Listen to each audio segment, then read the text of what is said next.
कंपनीचे वसुली एजंट असल्याचे भासून वाहन चालकास थांबवून त्यास हायवेवरती लुटण्याचा प्रकार घडला होता।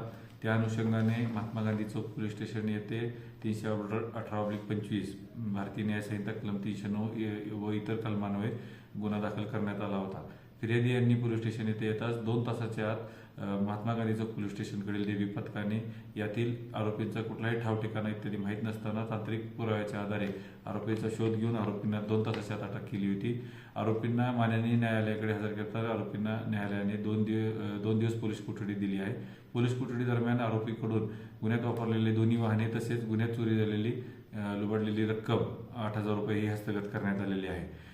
यात माननीय जिल्ह्याचे पोलीस अधीक्षक माननीय संदीप गुगे, अपर पोलीस अधीक्षक कल्पना बारावकर मॅडम, SDPO माननीय प्रेल गिल्डा सर यांच्या मार्गदर्शनाखाली वारंवार अशा प्रकारे लूटमार करणाऱ्या टोळीबाबत आम्ही कारवाईसाठी प्रयत्नशील होतो। या गुन्ह्यातील फिर्यादी यांना थकीत हप्त्याच्या ऐवजी कमी रक्कम घेऊन सेटलमेंट करण्याच्या प्रयत्नामध्ये आरोपींनी लूटमार केल्याची घटना घडली होती।